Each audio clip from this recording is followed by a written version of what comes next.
3, 2, 1, 0.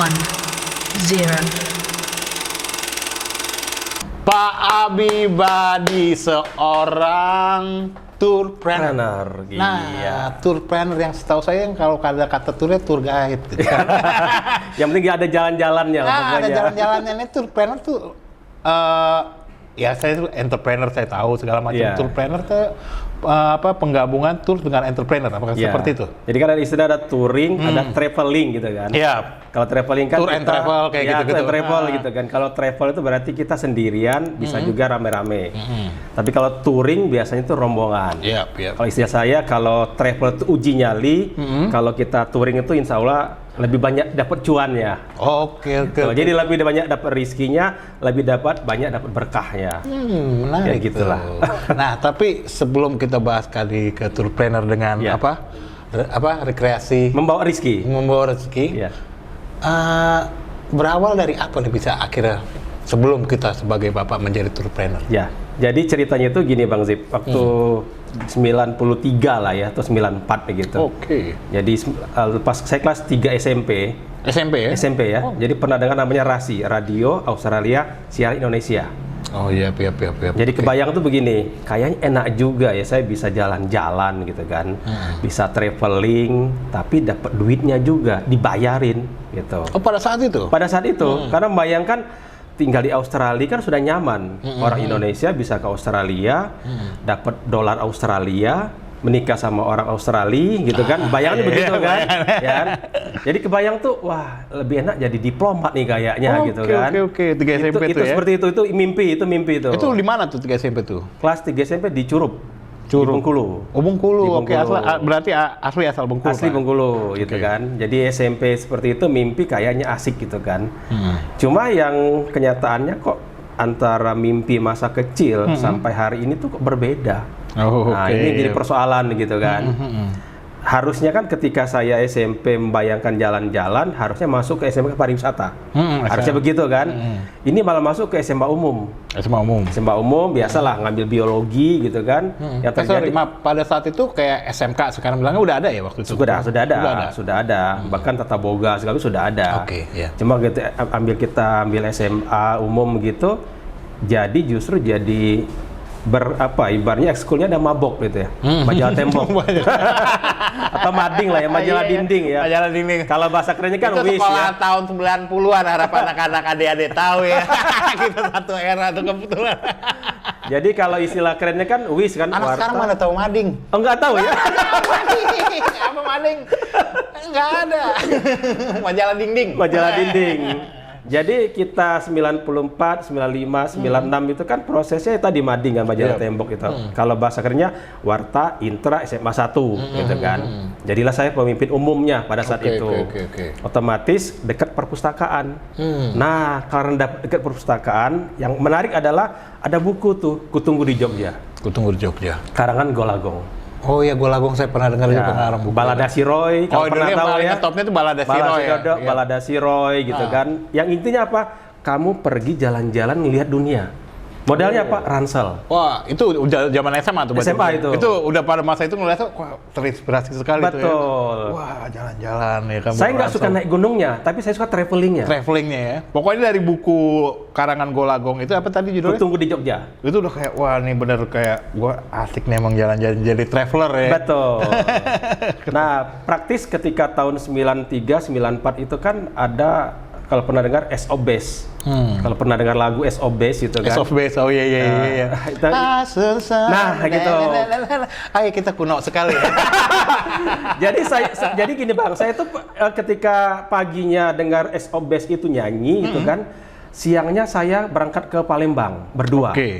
Oke. Jadi walaupun berdua itu kita benar-benar backpackeran gitu kan. Ya, dari Curup kita ke Linggau, Lubuk Linggau, naik kereta ke Palembang. Itu pertama kali saya keluar daerah. Wow. Selama ini nggak pernah. Masa itu ya. Masa itu, ya. Tapi keberanian untuk backpackeran, traveling itu gara-gara si Golagong tadi. Baca buku itu ya. Ya kan. Singkat cerita, berhasillah pecah telur saya ke Palembang berdua aja. Baru Teman-teman setelah itu kuliah kan ke Jogja. Kutunggu di Jogja itu beneran. Pas masa kuliah, Pas lulus SMA. kuliah SMA ke Jogja. Itu ke Jogja itu memang niat sendiri. Niat sendiri. Dan lu ngomong ke orang tua, saya pengen kuliah. Enggak, karena tadi buku tadi. Ya nggak, maksudnya ngomong ke orang tua, izinnya dapat izin nggak? Oh iya, Lancar nggak izinnya? kalau izin pasti dapat izin. Oke, iya, Cuma iya. kan karena buku tadi menginspirasi, Kutunggu di Jogja gitu kan. Hal pertama yang saya lakukan ketika pertama di Jogja, saya menyusuri Malioboro. Begitu sampai di sana malam-malam, ternyata pasar. Kalau waktu di buku bacanya itu kesannya Baca kayak- romantis. Oh, romantis. Banget lah. Romantis, kayaknya kesannya, wah gimana Asik Malioboro pokoknya, seperti wah asik apa. banget gitu. Jogja tuh membayangkan ada Merapi, ada Parangtritis, ada namanya kalau dulu tuh PSK ya, Persada Studi Club. Oh, percaya. Yang para seniman, yang sekarang MH Ainun Najib kalau pernah dengar gitu Oh, kan. oke. Itu kan kader-kader dari PSK dulu pada saat itu. Oke. Om Bulandu Paranggi, itu yang menginspirasi saya. Tapi begitu sampai di Jogja, lah ternyata Beringharjo, pasar gitu kan. Tapi itulah kekuatan kata-kata. Iya, kekuatan kata-kata penulis itu kadang-kadang Betul. bisa menggambarkannya dengan metafor-metafor segala macam. Ya. Nah, yang menarik ada ternyata setelah saya cek di bakat saya itu saya tes tipinnya itu kata. Jadi intuiting extrovert basicnya adalah kata, drive-nya kata. Drive-nya dari kata ya. Otomatis yang namanya ketika kita bicara bab kata itu nggak jauh dari jurnalis. Ya, tadi backpackeran itu tetap dengan nulis, training, edukator, seperti itu. Oke, abis itu dari kuliahnya ambil apa? Ambil teknik industri. Beda. Jadi SMA biologi, Maaf. ambil S1-nya teknik industri. Teknik industri.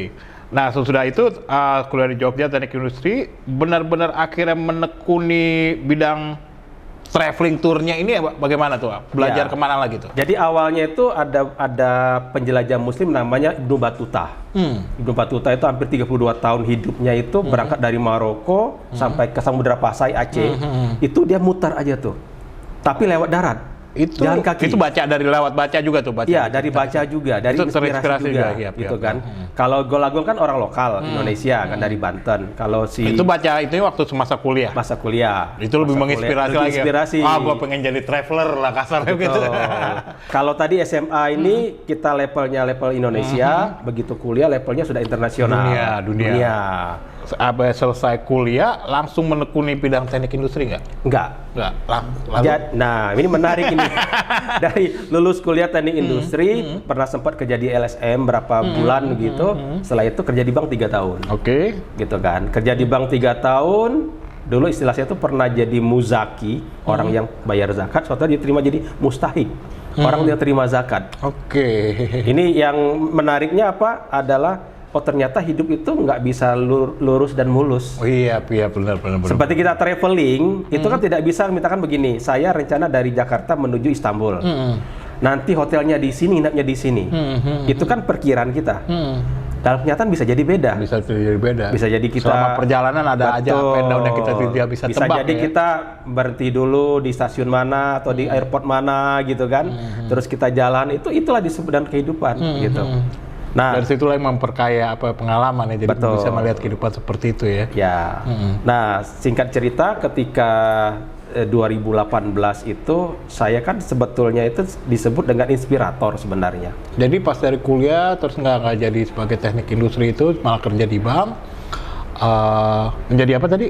Inspirator untuk keuangan. Keuangan. Oke, Contoh dari begini, itu dari ya, bank ya, dari bank. Kan jadi bawa rombongan tuh biasa begini, orang setelah tawaf gitu, setelah 7 kali begitu. Oke. Setelah itu kan ada semacam duduk ngeriung sebentar. Kita ini jadi memang kontemplasi. istilahnya, itu bisa dibilang sebagai tour guide-nya ya waktu di Tour leader, tour jatuhnya leader ya, bukan tour guide, maaf. Ya. Tour leader cuma akadnya bukan tour leader, akadnya ada inspirator atau pemaknaan. Oke. Akadnya ya. Jadi kan kita ketika ngomong sama si pemilik travel bilang tuh adalah ini maknanya dulu nih. Jadi setelah kita melakukan sa'i, melakukan tawaf gitu kan, duduk ngeriung gitu, kita ditanya sebetulnya apa sih maknanya secara keuangan? Oke. Ka'bah itu kan ada kaki 4. Misalkan kaki keuangan itu ada apa? Itu harusnya begitu.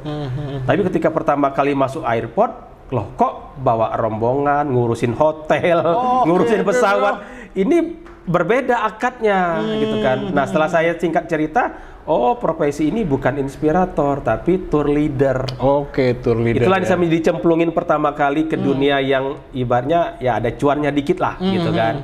Kalau tadi kan lebih kepada passion aja. Saya hobi jalan-jalan, hobi traveling gitu kan. Ini di tahun 2000 2018. 2018. Mulai terpikir bahwa oh saya ini bukan apa? Bukan tetap ilmu keuangan, ilmu teknik tetap digunakan. Tetapi kalau kita bicara bab passion itu kan seperti ini, Bang.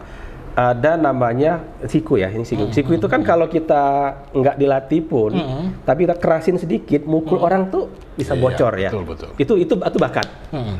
Kalau passion tuh ibarat tangan kita ini. Ini jari kan patah nih. Tapi kalau kita keraskan mukul tiap hari, ya bocor juga kan. Nah, saya pikir antara bakat saya sama passion saya itu harus seimbang. Oke. Satu lagi sama cuannya. Nah, jadi ya, talent, passion, cuan itu harus seimbang tuh. Harus selaras. Harus selaras gitu kan. Bagaimana saya suka jalan-jalan, berarti profesinya traveling, ya kan?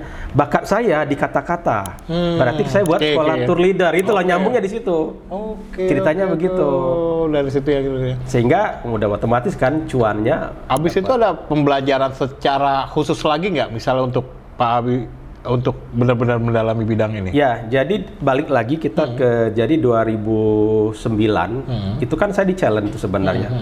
Tahun 2008 gitu kan, Pak Abi, kalau kamu mau keluar negeri, syaratnya satu, buat paspor. Oke. Pada saat itu belum jelas tuh mau keluar negeri kemananya. Yang penting buat paspor dulu. Buat aja dulu lah ya. Cuma karena saya mentor, saya bilang A, ya saya ikutin aja. Kita samit nawatona gitu kan. Singkat cerita saya buat paspor. Rencananya mau ke Malaysia pada saat itu. Begitu H-7 ke Malaysia dibatalin, di cancel, ya kan? Berarti kan sia-sia nih sudah buat paspor gitu kan? Nah, itu 2008. Nah, 2009 orangnya sama bilang gitu kan, besok kita berangkat ya ke Hong Kong. Cuma karena sudah pernah trauma tanda petik gitu kan, ya saya kan iyakan saja. Benar, H-3 berangkat kita ke Hong Kong. Jadi ke Chongsan dulu, Shenzhen baru Hong Kong gitu kan. Itulah momen pertama kali saya bisa keluar negeri. Itulah yang membuat ternyata baru merasakan kalau di Hong Kong itu ada namanya land reform. Kalau kita di Jakarta di Depok itu kan punya tanah sepeta, punya hak SHM ya, sertifikat hak milik. Di sana walaupun dia punya jutaan hektar, tapi punya negara. Dari situ belajar. Di situ saya merasa ternyata walaupun kita punya rumah petak sedikit itu berharga. Dari mana tuh? Dari perjalanan. Jadi jalan-jalan itu ternyata setelah saya lihat lagi, ada ayatnya ternyata. Kita disuruh jelajahilah, jalan-jalanlah, dan makan-makanlah. Ini profesi paling menarik nih. Oh iyalah, jalan-jalan, makan itu. Dan tapi bisa gimana caranya itu bisa dapat duit, bukan hanya ngeluarin duit doang. Betul. Nah itu yang harus saya rubah gitu, cara berpikirnya. Cara berpikirnya rubah. Dari situ menginspirasi pas ngelihat dari di Hong Kong gitu, ini poin-poin itu ya. Jadi ketika kita contoh begini, di Hong Kong kan mayoritas bahasa Cina ya, bahasa Mandarin, walaupun itu pernah dijajah Inggris gitu kan. Cuma kan kalau kita lihat template-templatenya, tulisan kanji semua, tulisan Mandarin semua. Jadi kalau kita tidak bisa bahasa Mandarin, ya minimal bahasa Inggris gitu kan. Yang kita awalnya malu-malu, jadi malu-maluin. Hajar bleh gitu kan. Akhirnya jadi bisa tuh. Iya betul. Spontan jadi bisa gitu kan. Walaupun begitu sama Indonesia lupa lagi. Tapi minimal apa? Minimal kan keberanian itu. Itulah start pertama kali sebetulnya saya keluar negeri merasa ini harus ada ilmunya. Nah, ditambah lagi pengalaman 2018 bawa rombongan ke Istanbul, ke Turki gitu tidak ada persiapan. Jadi suatu hari itu kita sudah sampai di airportnya Turki gitu kan, mau masuk ke imigrasi, saya juga bingung melewat lorong mana. Sementara rombongan nanya gitu kan, Pak Abibadi kita kemana ini? Ke kiri apa kanan gitu kan? Ya, saya kan harus tetap jaim, harus tetap pede gitu kan. Saya bilang gini, Bapak Ibu semuanya silakan ke toilet dulu. Mereka ke toilet, saya nanya sama satpamnya, di sana. Baru saya bilang, Bu, sudah selesai toiletnya, kita ke sini gitu. Jadi cara ngakalinnya itu spontan. Nah, setelah saya pulang dari umroh pertama kali itu, disitulah mulai berani. Oh, ini nggak bisa otodidak. Ini harus ada ilmunya. Nggak hanya bisa belajar sembari jalan ya ini. Disitulah akhirnya untuk belajar gitu kan. Saya harus benar-benar belajar secara proper lah kasar. Betul. Disitulah akhirnya saya ambil sertifikasi BNSP Tour Leader. Ternyata ada 19 kompetensi yang harus kita miliki. Mulai 19 kompetensi, bahkan terakhir itu 33 meningkat. Oke. Jadi kalau kita itu ke ke Paris, kan banyak copet tuh. Jadi copet bukan hanya Indonesia, di Paris juga banyak. Ada namanya meminimalisir pencurian. Itu kompetensi. Seorang tour leader. Oh, itu juga hal-hal seperti hal itu. Begitu, yang kita sederhana itu bisa jadi kompetensi. Dan waktu ambil sertifikasinya itu hal-hal itu dipelajari juga. Gimana jadi, tuh ambil itu sertifikasinya? Jadi kita itu kan ada namanya BIMTEK, LPK-nya atau LKP-nya, lembaga kursusnya, ada LSP-nya, sertifikasinya. Jadi kita pelajari dulu 2-3 hari, ada bahkan yang mentoring 3 bulan. Setelah itu kita ujian, lulus, dapat sertifikat BNSP. Nah, itulah semacam izin kita kayak SIM. Jadi walaupun orang tuh bisa naik motor, naik mobil, kalau dia nggak ada SIM, kena polisi print. Kan gitu kan? Bapak juga punya sekarang. Betul. Kan? Alhamdulillah sekarang kita sudah punya level tour leader sama instruktur tour leader. Nah, waktu itu Bapak belajarnya di mana tuh yang secara propernya itu tuh?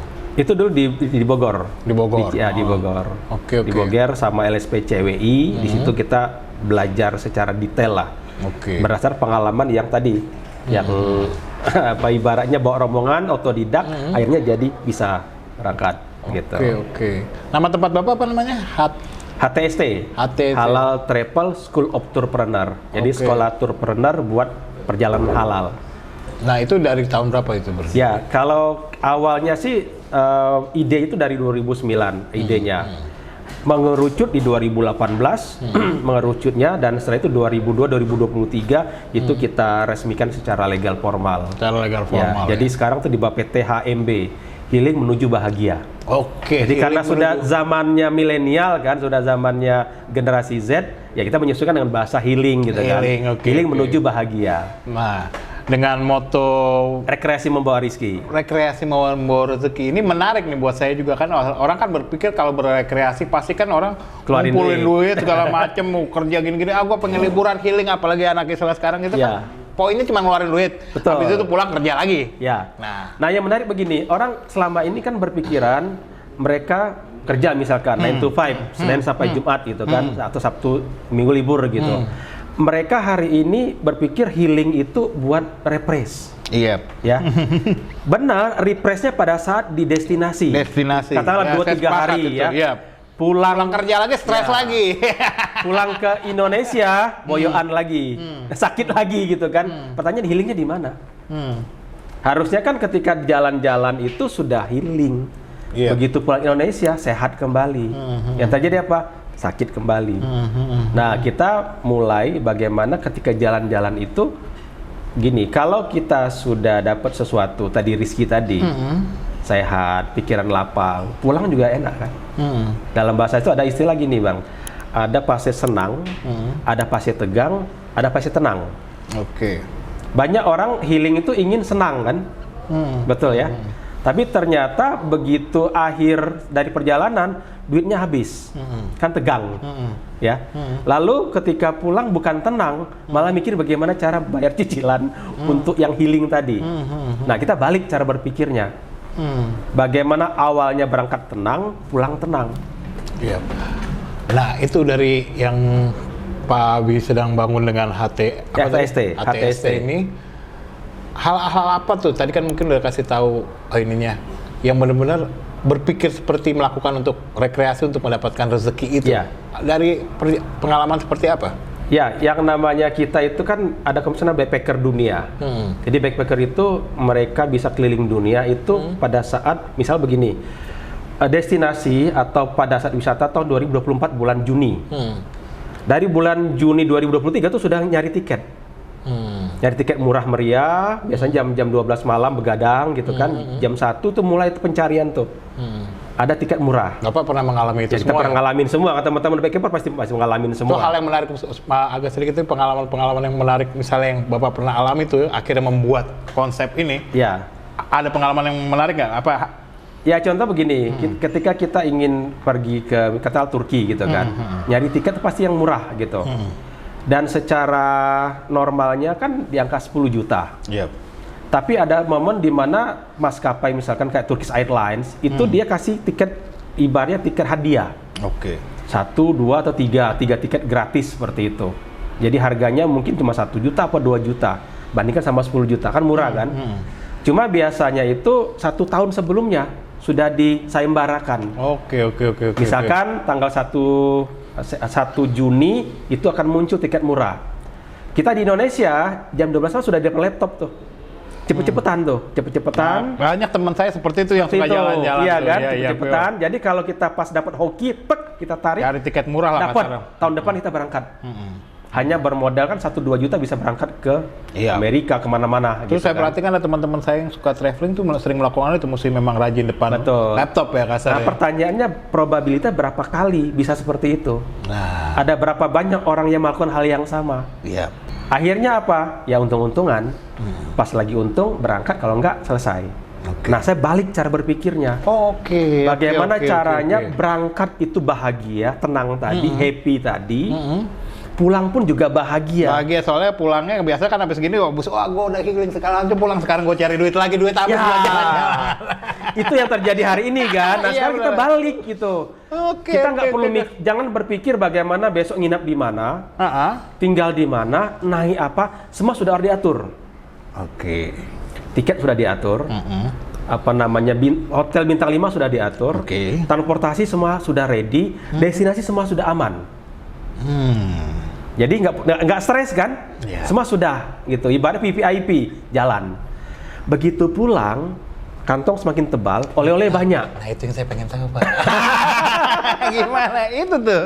Itu yang saya bilang jalan-jalan dapat cuan. Nah, kan dari tadi kalau misalnya saya dengar misalnya cari tiket segala macam, saya banyak teman saya melakukan itu ya kan, cari tiket murah lah, duduk depan laptop. Nah, tadi dari pikiran saya bertanya, untuk dapat rezekinya pulang kagak stres lagi itu gimana tuh? Nah, ini yang menarik. Ada beberapa profesi-profesi yang memang itu perlu kompetensi khusus. Contoh, yang bisa terbang gratis ya, pilot, pramugari, pramugara, diplomat, atau DL, dinas luar, itu pasti dapat gitu. Cuma kan syaratnya panjang. Pilot berapa tahun dia harus belajar, berapa jam terbang dia harus bisa bawa Boeing dan segala macam. Itu pilot.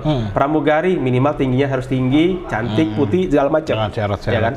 Tapi dengan pola yang begini, yang seorang tour leader bisa lakukan, semua orang bisa. Hatta tamatan SMA pun bisa. Bahkan lebih kita mundurin sedikit, tamat SMP juga bisa asal mau. Gitu. Artinya ini terbuka, peluang ini terbuka untuk siapapun bisa jalan-jalan dapat cuan.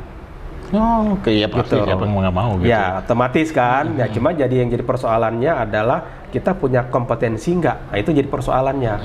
Karena nggak semua travel itu percaya sama kita bawa rombongan, nggak ada pengalaman, ya pasti dia akan nolak. Tapi kalau kita sudah punya pengalaman sekali, ya pasti akan terus dapat tuh. Ya insya Allah besok kalau tidak ada halangan, akhir tahun saya bawa rombongan ke Dubai. Biasanya kita mungkin di dalam negeri tahun baruan, di sini di Dubai gitu kan. Nah, bisa dibilang di tempat Bapak ini berarti kan untuk melatih seorang tour leader ya. Tour leader. Untuk mempunyai kompetensi itu untuk membawa orang-orang traveling gitu ya kan. Dan itu peminatnya juga banyak. Jadi orang mungkin butuh tour leader dan segala macam. Jadi yang keluar negeri setiap tahun ada 1 juta orang. Yang keluar negeri. Orang kita. Dan mereka tanda petik agak manja. Satu, orang Indonesia tidak suka jalan-jalan. Maksudnya tidak suka jalan kaki. Suka ke destinasinya, tapi tidak suka jalan kakinya. Satu orang itu. Kita banget ya. Orang kita ya. Yang kedua apa? Orang kita tuh inginnya dilayanin. Iya kan? Jadi kalau bisa itu makan disiapin, semua tuh lengkap. Kalau bisa ada gerobak di jalan sendiri ya, walaupun itu di jalan Oxford London nggak ada ketoprak lewat, nggak maunya sih begitu ya. Bahkan ada anekdot itu kalau bisa tuh dari kamar tidurnya itu sudah bisa langsung naik bis langsung sampai ke destinasi. Itu orang Indonesia. Beda sama orang bule kan, orang luar negeri kebanyakan jalan kaki gitu kan. Gitu. Nah itu adalah peluang kita. Jadi kalau kita bicara hari ini profesi zaman masa depan itu mau hari ini AI, artificial intelligence dan segala macam. Contoh lah pandemi kemarin, 2 tahun orang nonton YouTube, nonton Netflix, bosan nggak? Bosan. Maunya apa? Jalan juga, jalan-jalan. Jadi gitu ini kan bisa dibilang salah satu profesi masa depan juga. Profesi masa depan yang tidak bakal hilang di telan zaman. Ya karena pasti secara basically orang suka jalan-jalan sebenarnya kan, walaupun kayak Pak Habibie bilang bahwa orang Indonesia suka manja gitu ya, tapi tetap pengen jalan-jalan. Tetap jalan-jalan. Dan butuh orang yang ahli untuk menggait mereka. Iya. Jadi ada anekdot begini. Jadi kalau kita lihat ya, ibu-ibu misalkan itu kan hobinya 3 tuh. Biasanya ngomel, ngemil, ngemol, ya kan? Nah ketika dia ngemol gitu kan, apa yang terjadi? Kan lagi toab tuh, lagi jalan-jalan kan gitu kan? Gitu. Jadi tinggal kita switching aja, Bu. Jalan-jalannya tuh nggak di panas-panas, Bu. Di daerah yang dingin, sambil nenteng tas Hermes gitu kan, Louis Vuitton gitu kan. Nah itu kalian itu memang di tempat Bapak tuh diajarkan bagaimana untuk berbicara, berkomunikasinya segala macam. Justru kita itu kan mengajarkan orang tuh healing kan, dari yang stres jadi bahagia, ya kan? Kan semakin mereka belanja kan semakin bahagia, ya kan? Semakin mereka belanja duitnya semakin bahagia mereka gitu. Nah, kitanya nih, semakin mereka belanja, kita juga sangat tenang. Kantongnya itu semakin tebal tuh. Betul. Jadi istilahnya merchant gitu kan. Makare itu sekarang istilahnya lebih suka dibilang sebagai, Bapak bilangnya tourpreneur. Tourpreneur. Jadi kalau kita bicara tourpreneur tuh gini Bang, ada yang namanya tour konsultan. Misalkan Bang Zip mau ke mana, India misalkan. Pasti nanya, Pak Abi, untuk ke India itu saya nginep di mana? Ya kan, berapa lama? Apakah di New Delhi saja atau di mananya? Itu kan harus ada tour konsultan yang buatin ibaratnya keinginan si klien gitu kan. Tetapi ini hanya di back office nih, yang ada AC-nya, adem gitu kan. Nah dia harus dilemparkan ke lapangan, namanya tourist guide atau tour guide. Tour guide yang biasa, yang saya biasa tahu gitu kan. Bisa tahu gitu kan, jelasin India itu begini-begini dan segala macam kan gitu kan. Setelah itu apa? Naik ke level tour operator. Menghubungkan antara yang namanya orang lokal Indonesia ke orang luar negeri. Jadi misalkan saya mau ke India ini, berapa lama? Nah ini kan harus ada komunikasi tuh Indonesia dengan Indianya, ya. Nah level lagi namanya tour planner, kokinya. Ibarat masakan tuh dia yang kokinya, itinerary-nya berapa lama gitu kan, kemana saja. Dia yang kokinya. Baru tadi tour leader. Yang tadi bawa rombongan tadi, harapannya ketika si orang itu atau rombongan tadi itu suka, pasti repeat order kan? Iya. Itulah tourpreneur. Jadi tourpreneur itu antara tour dan entrepreneur. Entrepreneur yang jualannya adalah jalan-jalan, makan-makan, wisata gitu. Itulah tourpreneur gitu. Dan bisa mengakomodir tipikal orang kita yang suka jalan seperti itu ya. Betul. Jadi sangat paham tentang itu ya. Ya, makanya kan perlu ada satu mata kuliah atau mungkin mata pelajaran di tourpreneur itu customer behavior. Oh, ini tipenya pelit nih, misalkan begitu ya. Gimana caranya biar dia belanjanya gila-gilaan? Ada tekniknya. Oh, diajarin. Ini hobinya ini fotografi gitu kan. Gimana dia luluh ketika kita ngasih foto yang eksotis gitu kan. Kan kita kan gini, istilah orang Betawi itu ketika kita tulus, insya Allah dapat fulus. Kan begitu kan? Cara kalau hanya nyari fulus, tulusnya nggak dapat. Iya pasti lah. Gitu kan? Itunya. Makanya ketika kemarin saya pikir orang ini tanda petik nggak bakal ngasih apa-apa nih. Ya 2M aja, makasih mas kan gitu kan. Tapi ternyata ketika pandemi dia ngasih, ada yang ngasih spray, ada yang ngasih transferan pulsa gitu kan. Kenapa? Dia terngiang-ngiang, teringat sama kita ketika kita tulus tadi. Nah, ini mungkin pertanyaan awam saya, apakah misal sebagai tour leader tadi atau tour guide tadi, misalnya apakah atau tour planner itu harus pernah ke tempat yang kita pernah pergi itu, jadi bisa kita sebagai tour guide-nya atau tour leader-nya atau tour. Jadi ada 2 cara sebenarnya. Satu itu kita pelajari secara knowledge-nya. Kan sekarang sudah ada AI, sudah ada Google. Tinggal dicari aja. Atau bisa nonton pakai YouTube gitu kan. Tidak harus ke sana, tapi kita memahami pengetahuannya. Itu cara satu. Itu juga ada ilmunya untuk ada dipelajari ilmunya ya? juga gitu, ada tekniknya juga. Yang kedua kita pernah ke sana. Saya bilang tadi, saya belum pernah ke Turki sama sekali. Tiba-tiba bawa rombongan ke Turki. Tetapi di depan rombongan, saya seolah-olah itu bisa pernah ke Turki.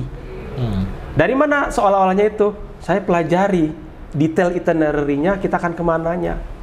Jadi misalkan di bandara Turki, Istanbul gitu kan, kita nonton YouTube-nya, kita pelajari detailnya. Oh ternyata setelah turun dari pesawat, masuknya ke sini, naik apanya, kita paham. Jadi seakan-akan kita tuh sudah pernah ke sana, padahal belum pernah. Gitu. Oh di situ berarti harus sebagai tourpreneur itu harus jago acting juga dong ya. Betul. Pasti sana kayak, oh ya Pak, gini still yakin aja padahal sambil browsing gitu ini apa ya. Iya. Itu pokoknya diajarin ya. Kan saya bilang tadi ketika kita mentok gitu kan, kan harus bisa ice breaking gitu kan. Ya tadi kan, saya belum tahu nih masuknya imigrasi ada non Turki atau Turki nih. Iya. Gitu kan, nationality-nya gitu kan.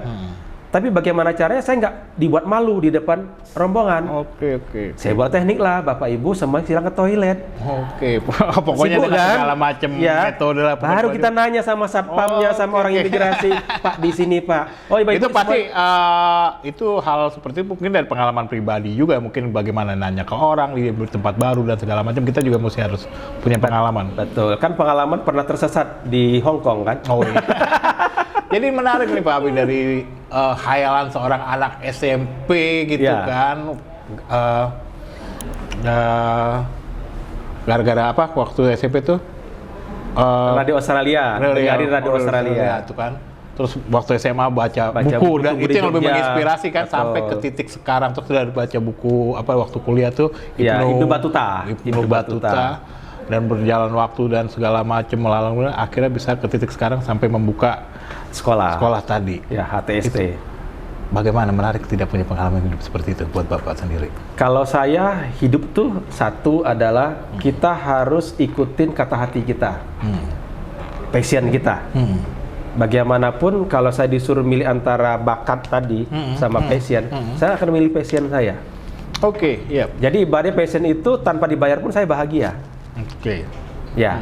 Nah, lalu setelah itu apa yang harus maaf ini agak sedikit ngeganggu interupsi. Ya. Misalkan, ya.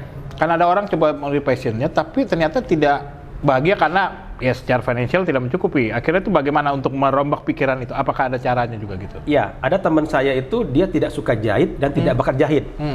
Tapi dia tahu ini ada cuan di jahit. Dia bola sekolah namanya Juliana Modiste. Jadi kalau dulu di terminal hubungin Juliana Modiste. Itu dan pemiliknya tidak suka jahit dan tidak ada bakat jahit. Tapi dia tahu cuannya jahit.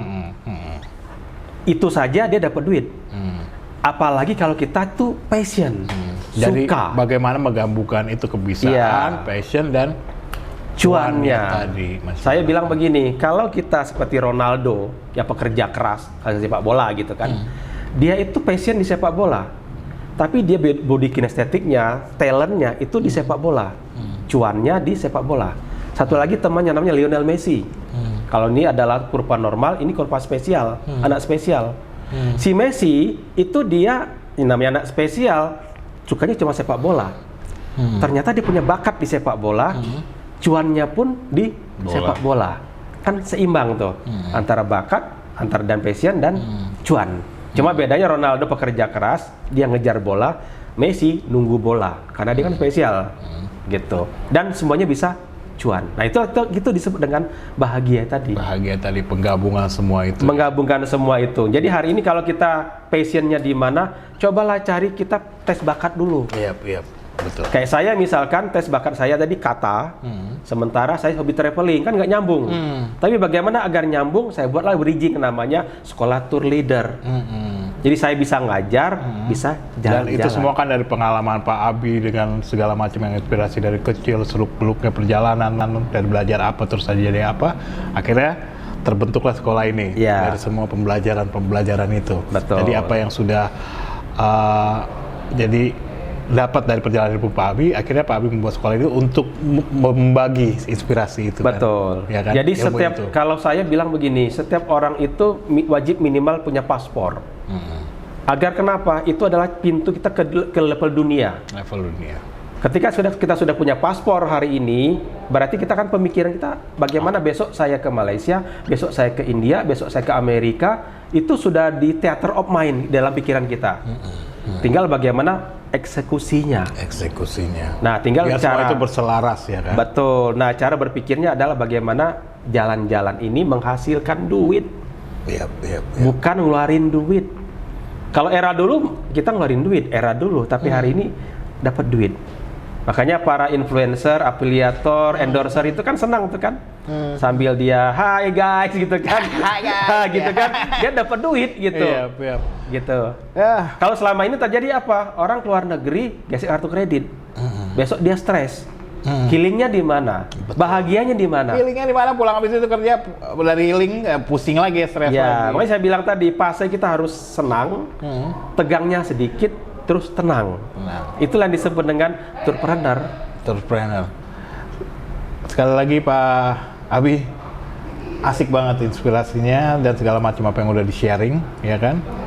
Dan thank you buat datang ke Ziv Show dan kasih sharing itu karena benar-benar menginspirasi. Kebetulan saya memang pengen banget suka jalan-jalan, ini sangat menginspirasi banget. Pasti juga buat orang-orang yang nonton pasti akan menjadi hal yang menarik. Dan sukses untuk sekolahannya dan amin, terima kasih. Untuk menginspirasi banyak orang bagaimana bisa jalan-jalan tapi bisa hasilin duit juga. Iya. Jalan dapat cuan, rekreasi membawa rezeki. Itu dia. Oke, makasih Pak Abi.